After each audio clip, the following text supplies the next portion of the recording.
Hello, and welcome to the latest episode of TEQ. If you've been following along, every time that I discuss sustainability with my guest, the idea of collaboration comes up. Saving the planet requires a collective effort from every corner of society, and from an organizational perspective, both the private sector has to come together to really make sure that we accelerate the impact, the positive impact that we can have on our planet. Today, I'm absolutely thrilled to be joined by Dr. Raghavan Srinivasan, who also goes by Srini. Thank you for me, so I don't have to butcher the name every time I mention him, who is the director of Texas A&M AgriLife.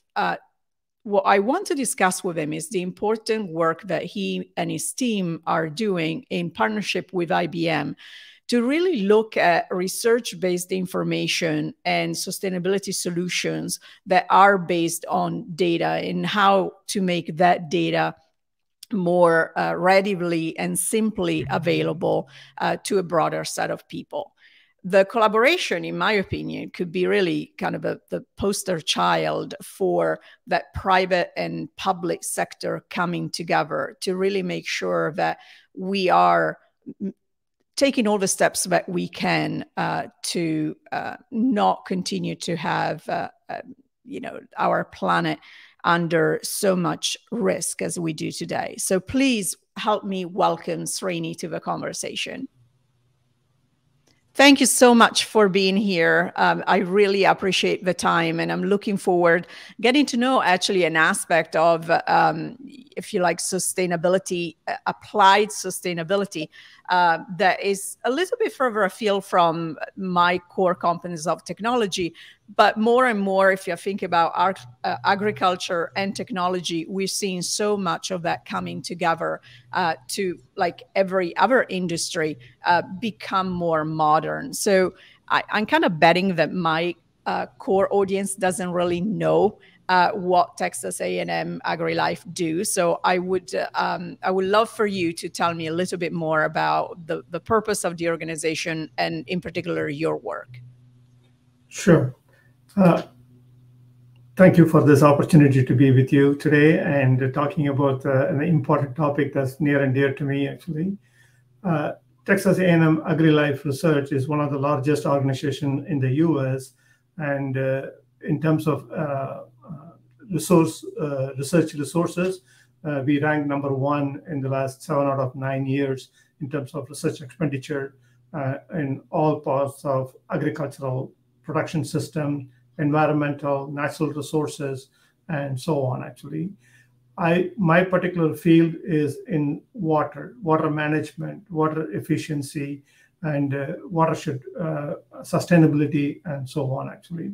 And I represent both the research and the education component, which is the core mission of Texas A&M Agriculture in terms of land-grant university.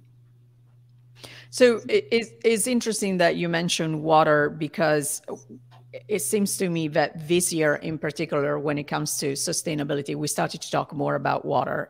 Last year across TEQ in particular, there was a lot of focus around alternative sources of fuel, and in general, managing power and gas emission. Now we are starting to talk about water as well. And this is the reason why the collaboration with IBM started, is that their second cohort of their effort in providing grants and support to nonprofits was based on water, was focused on water. Can you tell me a little bit about this collaboration, how it came about, and what you're looking at really achieving by marrying your expertise on the agricultural side and then IBM expertise on AI and data analytics? Thank you. I think roughly about 14 months ago,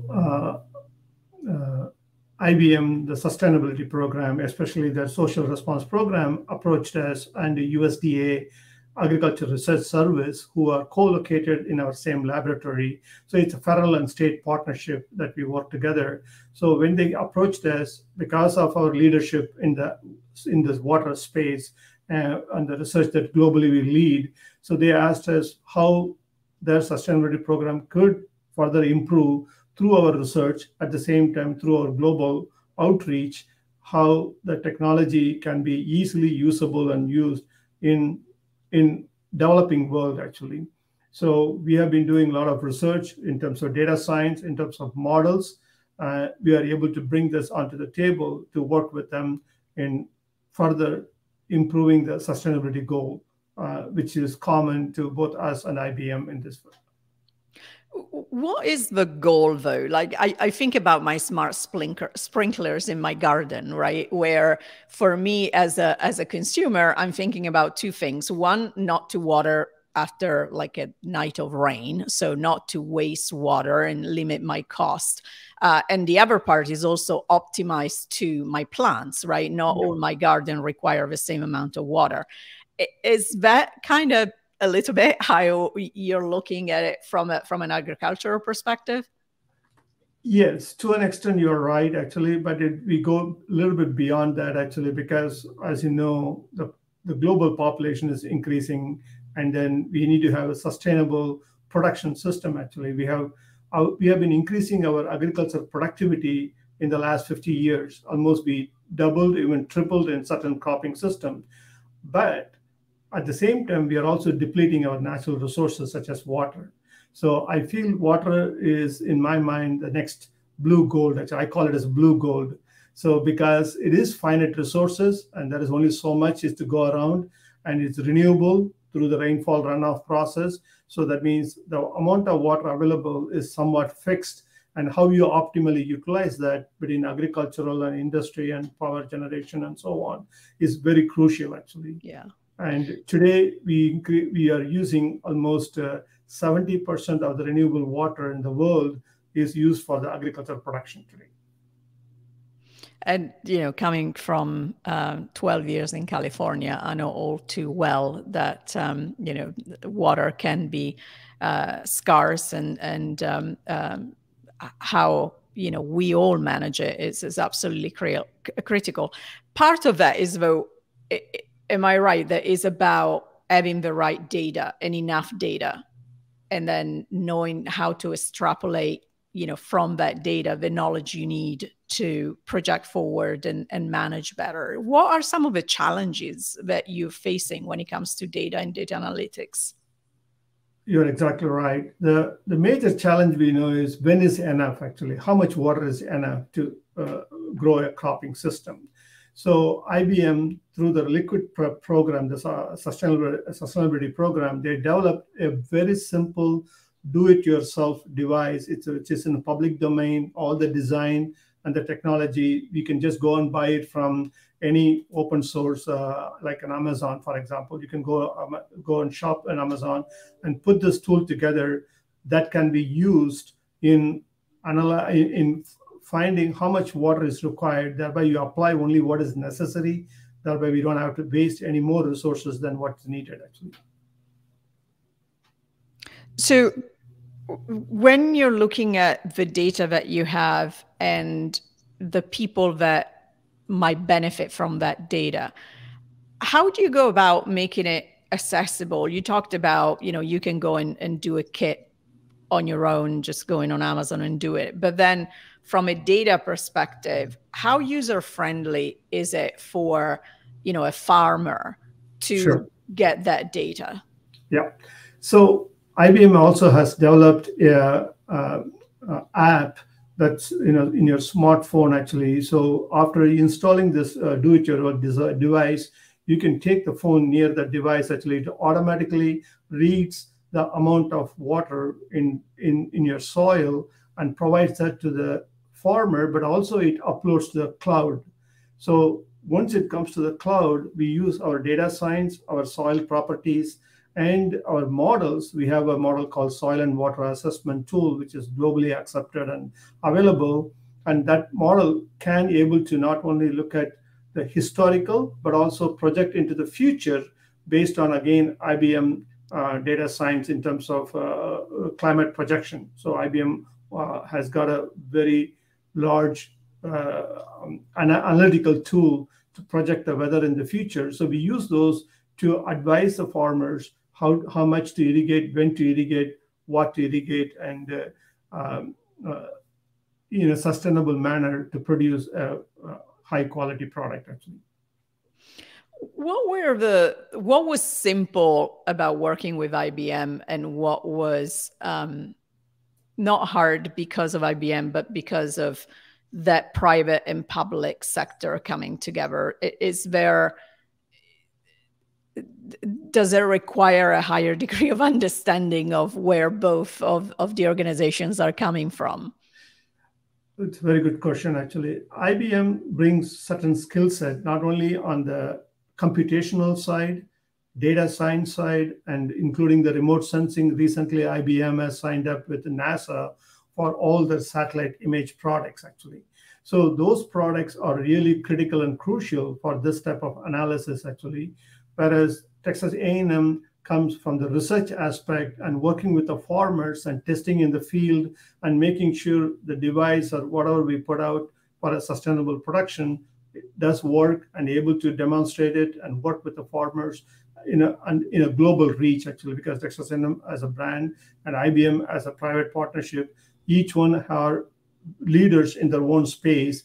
By bringing the two leaders together, actually, we are able to make the achieve the next goal, which is the sustainability. The UN has put the SDG goals, actually. So we are trying to contribute to that goal in a global manner, actually.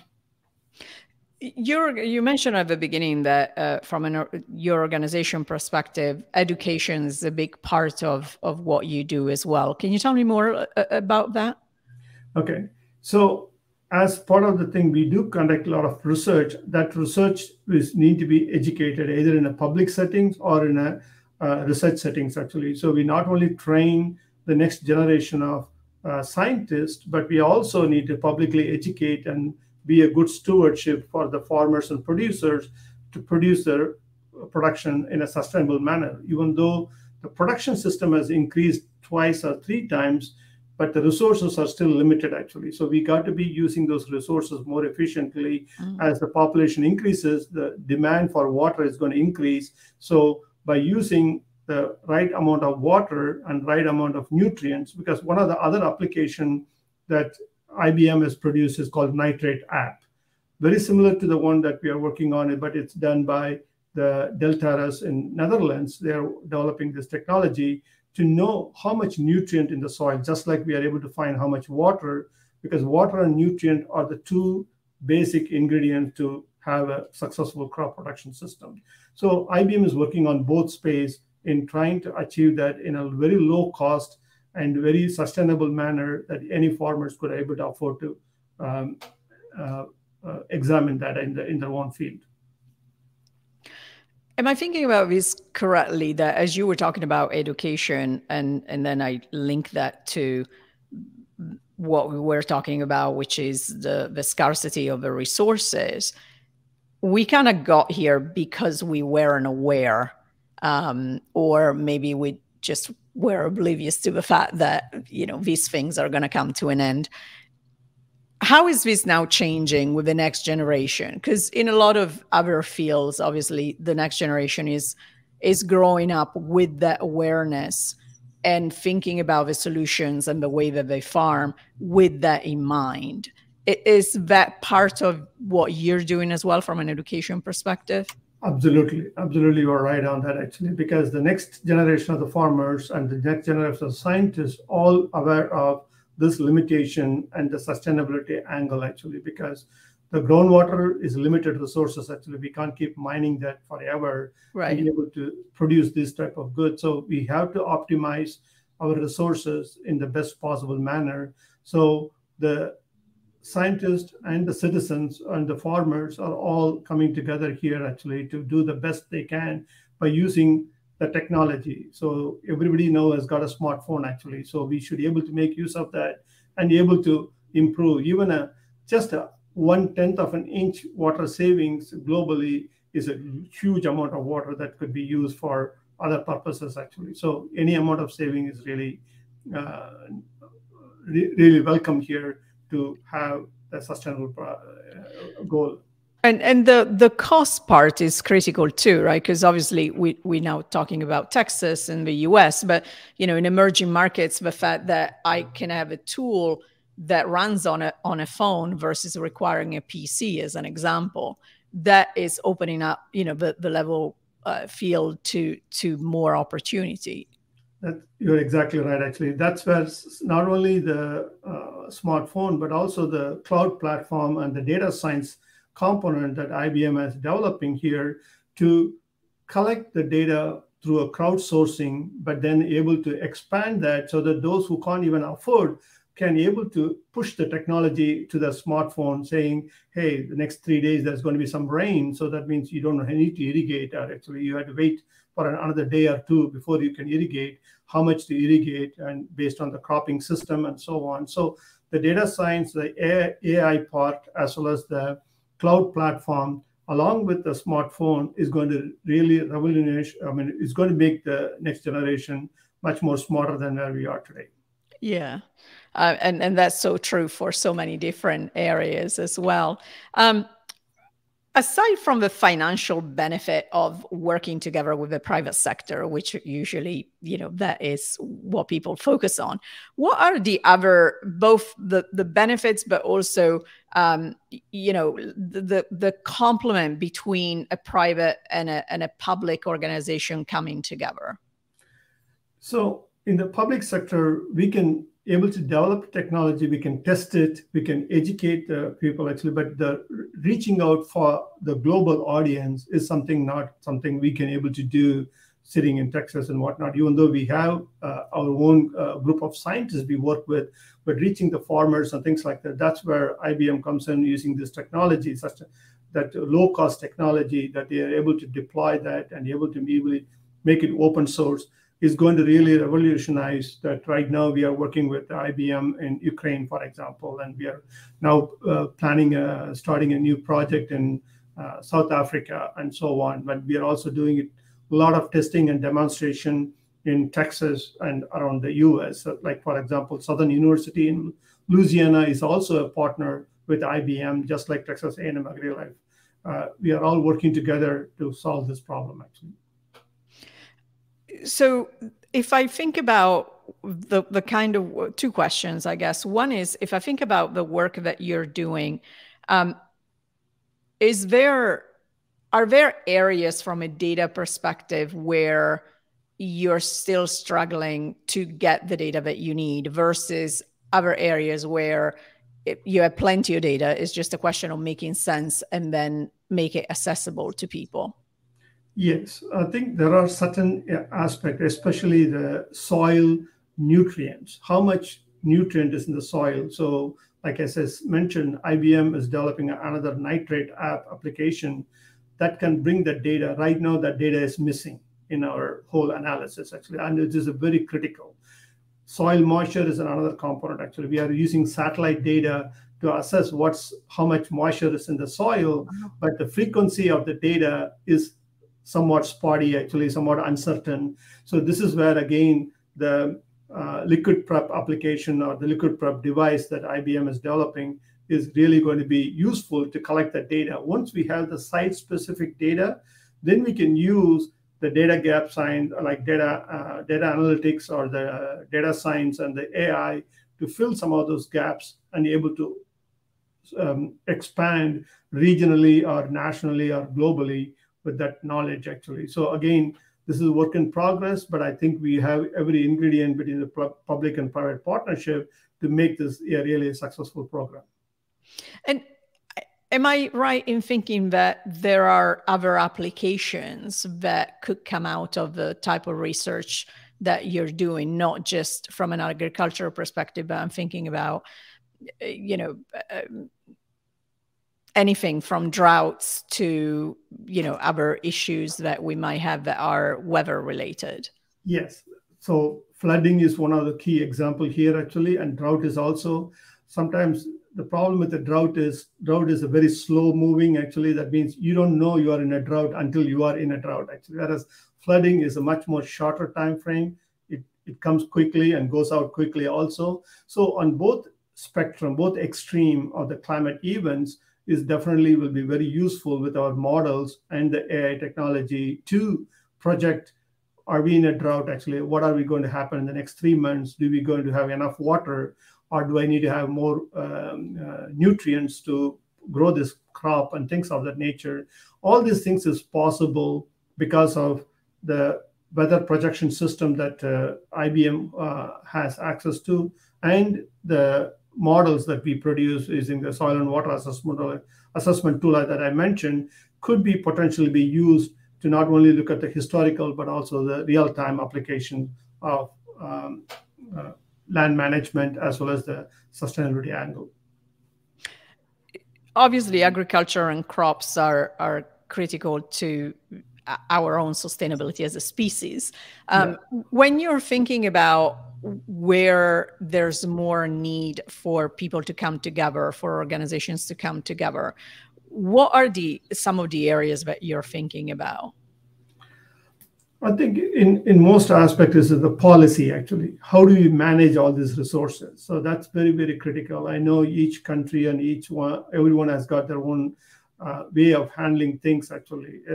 A simple policy could be limiting the groundwater exploitation. So if you look at Asia, in some places in Africa, we are over exploiting some of this water to produce grain. And that basically, when we export the grain, are we exporting grain or are we exporting water?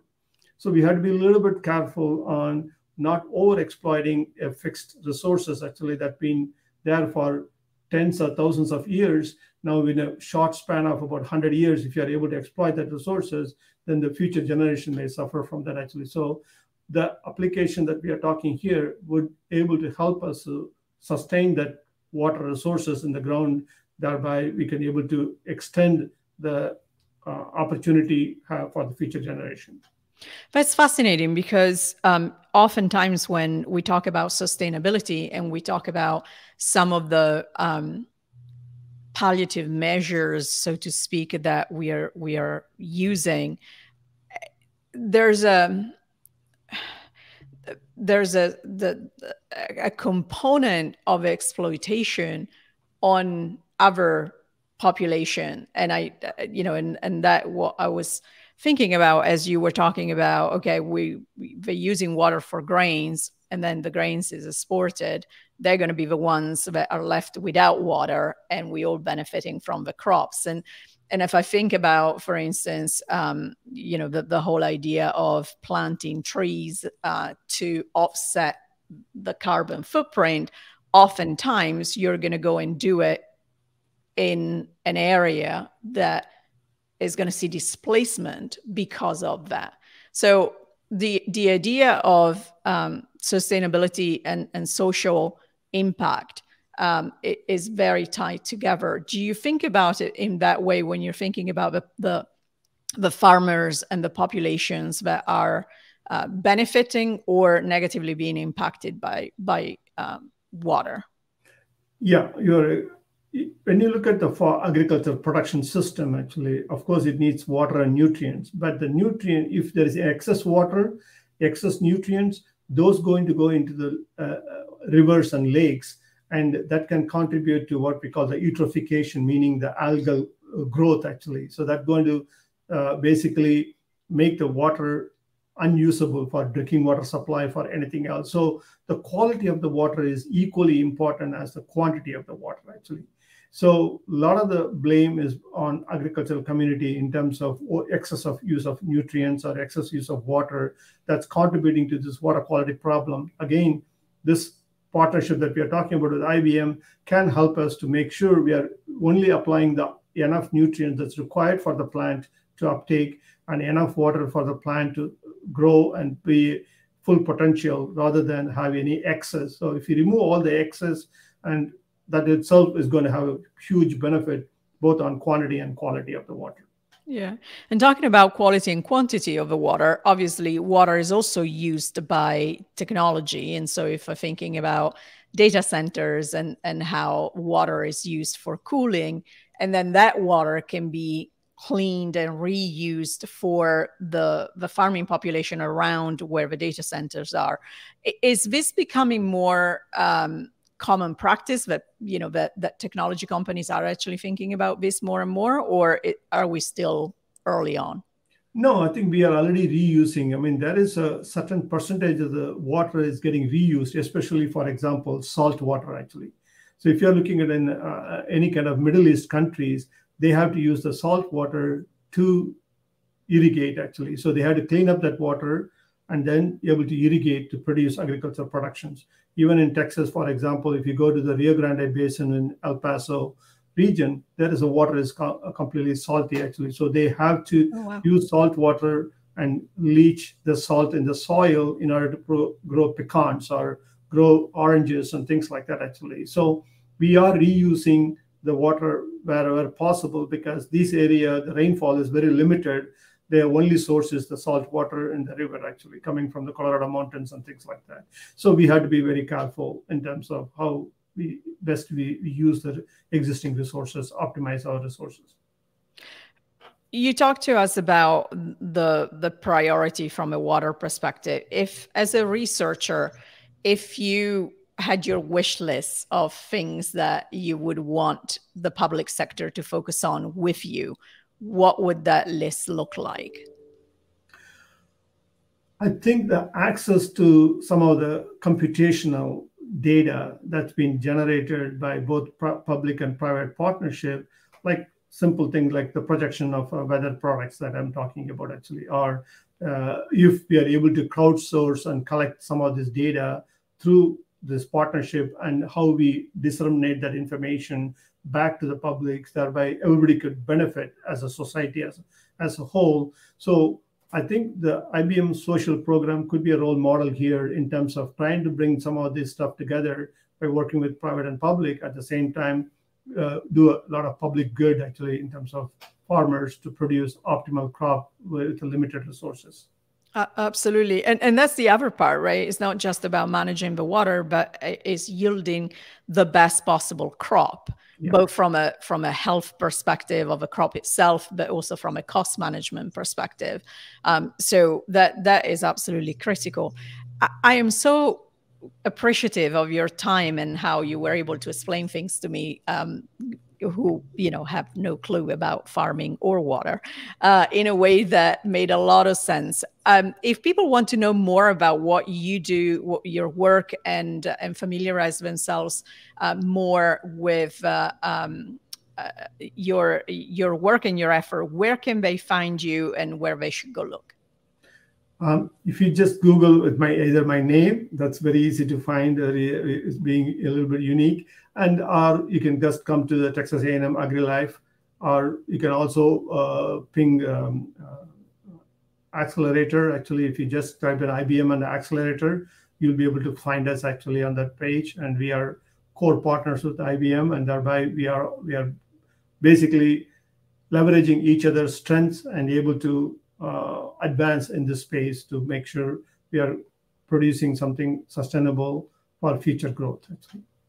And that's the strength, right? Is using your core competencies and their core competencies to really maximize the effort and the impact that you can have, versus trying, either of you trying to do it by yourself. Absolutely, you're right. Actually, there's not enough time to go around to do any one individual on any of this stuff. So having this partnership is really critical and crucial for each of our success. And they have their own set of goals. We have our set of goals. While we're meeting our own individual goals, by combining our efforts, we are able to make it even a bigger impact globally.